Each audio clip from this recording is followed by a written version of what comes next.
आता संक्रांतीचा सण जवळ आलेला आहे. हां. अवघ्या 2-3 दिवसावर आलं आहे. त्यामुळे आता घरोघरी संक्रांतीची तयारी सुरू झाली आहे.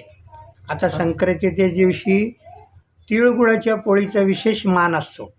हां. त्या दिवशी बहुतांश घरामध्ये नैवेद्यासाठी पुरणपोळीऐवजी तिळगुळाची पोळी केली जाते. आता वर्षातून एकदाच तिळगुळाची पोळी केली जाते. त्यामुळे बऱ्याच जणींना ती व्यवस्थित जमत नाही. पोळी लाटताना मधीच फुटते आणि मग सगळं सारण बाहेर येतं. किंवा काही जणींना तिळगुळाचं योग्य प्रमाण माहिती नसल्यानं पोळी म्हणावी तशी चवदार होत नाही. असं काही आपल्या बाबतीत होऊ नये म्हणून तिळगुळाची पोळीची ही रेसिपी मी सांगतो तशी कर. आता त्यासाठी काय काय घ्यायचं? 1 वाटी तीळ घ्यायचं, 1 चमचा खसखस, पाव वाटी खोबऱ्याचा किस, पाव वाटी बेसन आणि अर्धी वाटी शेंगदाण्याचा कूट, 1 वाटी गूळ आणि गरजेनुसार कणिक आणि 1 टीस्पून जायफळ आणि तेवढीच वेलचीची पूड घ्यायची. आता कसं करायचं? तर तिळगुळाच्या पोळ्या करण्यासाठी तीळ खमंग भाजून घ्यायचा.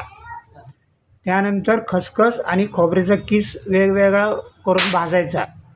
त्यानंतर कढईत तेल घालून त्यात बेसन घालून चांगलं परतून घ्यायचं आणि यानंतर परतून घेतलेलं बेसन पीठ, भाजलेलं तीळ, खसखस, खोबऱ्याचा किस, शेंगदाण्याचा कूट, जायफळ पावडर, वेलची पावडर घालायची आणि हे पदार्थ मिक्सरमध्ये बारीक फिरून घ्यायचे. त्यानंतर मिक्सरमध्ये गूळ घालून सगळे पदार्थ व्यवस्थित एकजीव करून घ्यायचे. त्यानंतर कणिक भिजून घ्यायची. आपल्याला हवं असेल त्यात थोडा मैदाही घालू शकतो. त्यामध्ये मीठ आणि थोडं गरम तेल घालून कणिक मळून घ्यायची. ती 15 मिनटं झाकून ठेवायची आणि नंतर पुरणपोळी लाटतो त्याप्रमाणे तिळगुळाचं सारण भरून पोळ्या करायच्या. तूप घालून तव्यावर खमंग भाजून घ्यायच्या. अशी खमंग खुसखुशीत पोळी सगळ्यांना आवडेल आणि सगळे तुला पोळ्या मागतील आणि तुझी वाहवा करतील, आहे की नाही? हां. मग अशी तिळाची पोळी खाऊन घालशील ना? हां, घालीन ना. हां. आता आपण पोट वाढलेलं कमी करण्यासाठी चालतो, पण ते चालतो पाय दुखेपर्यंत चालतो, पण ते पोट कमीच होत नाही. तर त्यासाठी काय करायचं ते सांगतो. तर निरोगी राहण्यासाठी शरीर ॲक्टिव्ह असणं खूप महत्त्वाचं असतं. ज्याप्रमाणे शरीर एनर्जेटिक राहण्यासाठी अन्नाची आवश्यकता असते, त्याचप्रमाणे वॉक आणि व्यायामाचीही आवश्यकता असते. तर सकाळी वॉक केल्यानं ताणतणाव दूर होतो, शरीरात ब्लड सर्क्युलेशन चांगलं राहतं. इतकंच नाही तर अनेक आजारांपासून बचाव होतो. पण मॉर्निंग वॉक करताना काही चुका केल्यामुळे आपलं आरोग्य बिघडू शकतं. तर त्यासाठी काय करायचं? सकाळी वॉक करून आल्यावर पोटभर पाणी प्यायचं. असं केल्याने शरीरात डिहायड्रेशनची समस्या उद्भवत नाही, शरीराला थकवा येत नाही. म्हणून वॉक करून आल्यानंतर भरपूर पाणी प्यायला हवं. शरीरात पाण्याचे प्रमाण संतुलित ठेवण्यासाठी तुम्ही इलेक्ट्रोलाइट ड्रिंकचा वापर करू शकता. हां. त्यानंतर सकाळच्या वॉकनंतर आवर्जून स्ट्रेचिंग करायला हवं. यामुळं अनेक समस्यांपासून तुम्हाला सुटका मिळू शकते. मॉर्निंग वॉक केल्यानं आपल्या मांसपेशी गरम होतात. अशा स्थितीत मांसपेशींमध्ये वेदना वाढू शकतात. अशा स्थितीत स्ट्रेचिंग केल्यानं या वेदनांपासून सुटका मिळू शकते. त्याशिवाय शरीर लवचिक राहतं. पोटीपोट लटकते, फिगर बिघडती. म्हणून काय करायचं? तर चालून आल्यानंतर शरीर शांत, थंड ठेवण्याचा प्रयत्न करायचा. कारण चालण्यामुळे शरीरात उष्णता तयार होते. म्हणून वॉकनंतर काही वेळा शांत बसायला हवं, जेणेकरून हार्टबीट साधारण होईल आणि थकलेल्या शरीराला आराम करता येईल. मॉर्निंग वॉकनंतर शरीराला दुरुस्त करण्यासाठी प्रोटीन शेक घेणं खूप महत्त्वाचं असतं. मॉर्निंग वॉकमुळे शरीरामध्ये पाण्याची कमतरता होत नाही आणि शरीरात एनर्जी टिकून राहते. जेव्हाही तुम्ही मॉर्निंग वॉक करून येता तेव्हा प्रोटीन शेक किंवा केळीचे सेवन करा. यामुळे फक्त मांसपेशी मजबूत होत नाही, तर शरीराला आवश्यक मिळणारे विटॅमिन्स हे पण त्याला मिळतात. आणि काय करायचं? हंगामी फळं खायचे. सकाळी चालल्यानंतर हंगामी फळांचे सेवन करायचं. असं केल्याने शरीराला ऊर्जा मिळते आणि अनेक प्रकारचे विटॅमिन्स मिनरल्स मिळतात. तर अधिक वॉक केल्याने ऊर्जा कमी होते. अशा वेळी फळांचं सेवन केल्याने शरीराला ऊर्जा मिळण्यास मदत होते. आता पुरणपोळी खायला भरपूर लोकांना आवडते. तर पुरणाचा स्वयंपाक करायचा तर काय करायचं, टेन्शन येतं. पाहुणे जेवायला येणार असतात, त्यामुळे सगळं वेळेवर होईल का नाही, पटापट जमेल का नाही, असं सगळ्यांना काळजी वाटते. त्यात 2 भाज्या, चटणी, कोशिंबीर, भात, वरण, आणि कटाची आमटी किंवा कढी, भजे, पुरणपोळ्या असं सगळं असतं. आता हे सगळं करायचं असेल तर काय पूर्वतयारी ठेवायची ते आता बघूया. तर आदल्या दिवशी रात्रीच जर सगळी तयारी करून ठेवली तर अगदी 8-10 माणसांचा पुरणावरचा स्वयंपाक अगदी तासाभरात करू शकशील तू. हां आता पुरणाचा स्वयंपाक म्हटल्यावर आपल्याला भांडी पाहिजेत. पुरणाचा स्वयंपाक म्हटला की भरपूर भांडी लागतात. त्यामुळे 3 ते 4 कढया, पळी, चमचे, 3-4 पातेलं, चाकू, विळी, कुकरचे डबे असे सगळे भांडे ओट्यावर एका कोपऱ्यात ठेवून द्यायचे. तसंच हात पुसायला कपडा, भांडे पुसायला कपडा आणि नॅपकिन शेजारी ठेवून द्यायचा, आयत्या वेळेला सापडत नाही. पुरणाच्या स्वयंपाकाला 2 भाज्या, कोशिंबीर असं सगळं लागतं. त्यामुळे ज्या भाज्या करायच्या आहेत त्या रात्रीच धुवून पुसून कोरड्या करून ठेवायच्या. त्यासोबत थोड्या जास्तीच्या मिरच्या, टोमॅटो, कोशिंबिरीसाठी काकडी, गाजर असं सगळं धुवून स्वच्छ करून ठेवायचं.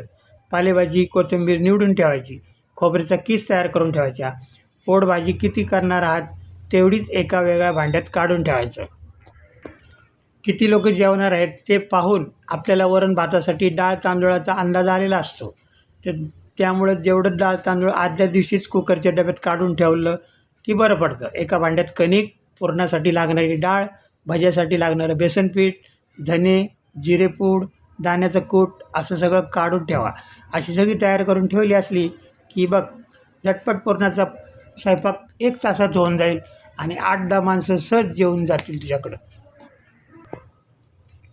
तर स्वयंपाक करताना नेहमी गोष्टी लक्षात ठेवायच्या. छोट्या छोट्या गोष्टी असतात. कोणत्याही कलेत परिपूर्ण असेल तर आधी या कलेचं बेसिक ज्ञान आपल्याला असायला हवं. स्वयंपाक करणं ही एक कला आहे. स्वयंपाक करणं ही फक्त महिलांची जबाबदारी नसल्याने बऱ्याच पुरुषांना पण ही स्वयंपाकाची आवड निर्माण होत आहे. पण स्वयंपाकाचं बेसिक ज्ञान, किचन मॅनेजमेंट प्रत्येकाला यायला हवं. नोकरी, शिक्षणासाठी बाहेर राहणाऱ्या मुलांना दररोज मेस अथवा हॉटेलमधलं जेवण आवडत नाही. शिवाय घरात स्वयंपाकासाठी कूक असेल तर कधी ना कधी तरी त्याला सुट्टी घ्यावीच लागते. त्यामुळे कधी ना कधी स्वयंपाक करण्याची वेळ आपल्यावर येते. तर अशा वेळी स्वयंपाक करताना माहिती आपल्याला असायला पाहिजे. अशा काही गोष्टी आज आपण समजून घेणार आहोत. तर काय करायचं, एखादा नवा पदार्थ तयार करताना सर्वात आधी त्याची काय लागतं ते नीट वाचून घ्यायचं. त्यासाठी साहित्य आधीच गोळा करून ठेवायचं आणि योग्य प्रमाणात ते साहित्य असेल याची काळजी घ्यायची. स्वयंपाकासाठी लागणारं मसाले, चटण्या, पेस्ट, पुरी हे आधीच तयार करून ठेवायचं. भात शिजवताना 1 कप तांदळासाठी 1 ग्लास पाण्याचा वापर करायचा.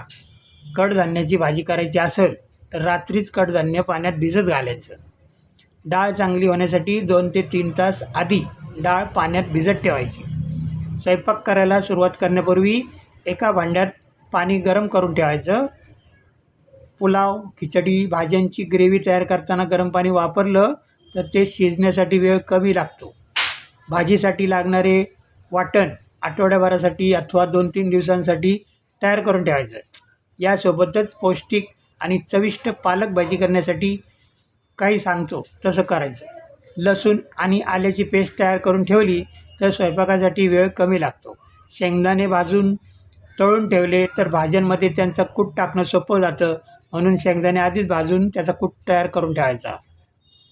खोबरं खोवणं कठीण काम असतं. त्यामुळे नारळ फोडल्यावर तो संपूर्ण खोवून फ्रीजमध्ये ठेवून द्यायचा. त्यामुळे तुम्हाला वेळेवर खोबऱ्याचा वापर स्वयंपाकासाठी करता येईल. पीठ मळताना त्यात गरम तेलाचे मोहन टाकले जातं. त्यापासून बनवलेला पदार्थ खुसखुशीत होतात. पराठा, शंकरपाळी, कचोरीसाठी या टिप्सचा वापर करायचा. गोड पदार्थ नेहमी जाड बुडाच्या भांड्यात करायचा, त्यामुळे ते करपत नाही. गोड पदार्थांमध्ये दुधाचा वापर करताना फुल क्रीम दूध वापरा, त्यामुळे त्यांचा टेक्स्चर छान येईल. दह्यामध्ये कोणतेही मसाले अथवा मीठ मिसळणार असाल तर नीट घुसळून घ्यायचं. फ्रीजमध्ये व्हेजिटेबल आणि नॉन व्हेजिटेबल असे 2 स्टॉक तयार ठेवायचे, ज्यामुळे सूप अथवा इतर पदार्थ करणं सोपं होईल. एखाद्या पदार्थासाठी खसखस मिक्सरमध्ये वाटायची असेल तर ती आधी 15 मिनटं पाण्यात भिजत ठेवायची. भात मोकळा होण्यासाठी भात शिजताना त्यामध्ये काही थेंब लिंबाचा रस टाकायचा.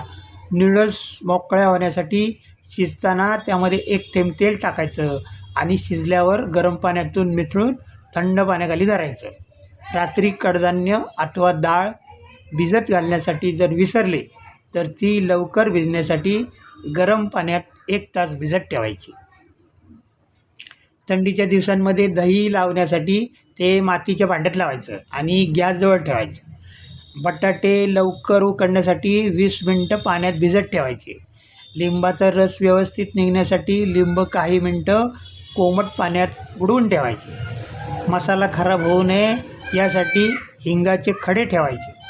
भेंडीच्या भाजीत 1 चमचा दही मिसळलं तर ती चिकट होत नाही आणि कणिक मळताना चिमूटभर साखर घातली तर त्या पुऱ्या चिकट होत नाहीत. शेंगदाणे लवकर सोलण्यासाठी भाजताना दाण्यांना पाण्याचा हात लावायचा.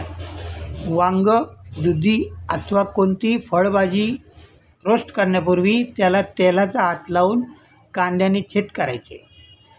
दुधाचे गोड पदार्थ शिजताना जायफळ आणि वेलची घातल्यास दूध फाटतं, यासाठी तो पदार्थ थंड झाल्यावर वेलची आणि जायफळ टाकायचं. म्हणजे दुधात वेलची आणि जायफळ कधी टाकायचं? दूध थंड झाल्यावर टाकायचं, म्हणजे ते दूध फाटणार नाही. आता लाल मिरची असती ती दळायला देण्यापूर्वी तिला मोहरीच्या तेलाचा हात लावायचा. वर्षभर लाल रंग राहतो. वर्षभराचं तिखट, मसाला, हळद यांना कीड लागू नये म्हणून हिंग टाकून ठेवायचा. पुरण शिजवताना टाळीबरोबर मूठभर तांदूळ घालायचं, म्हणजे पुरण चांगलं घट्ट होतं. आणि शिरा करताना निम्मा भाजल्यानंतर ओल्या नारळाची चव घालून पुन्हा भाजायचा. नंतर नेहमीसारखा शिरा करायचा, तो जास्त चवदार होतो. पुरण शिजवताना हरभऱ्याच्या डाळीतच चमचाभर तूर डाळ जर टाकली तर पुरण चांगलं शिजतं आणि आमटीलाही कट्टही चांगला येतो. सकाळी नाश्ता लागतो ना, तर मग काय करायचं? इडली, रवा, डोसा सगळ्यांना आवडतो. तर आपल्या घरच्यांना पण साऊथ इंडियनची पदार्थाची आवड असेल तर आपण इडली डोश्याचं पीठ बनवून ठेवू शकतो. सकाळी नाश्त्यासाठी किंवा टिफिनमध्ये बदल हवा असतो तर आपण काही वेळातच डोसा, इडली किंवा उत्तप्पा यासारखे पदार्थ बनवू शकतात. तर आजकाल दुकानातही इडली डोश्याचं पीठ मिळतं, तर त्यांचा वापर करून पण आपण झटपट होणारा नाश्ता तयार करू शकतो.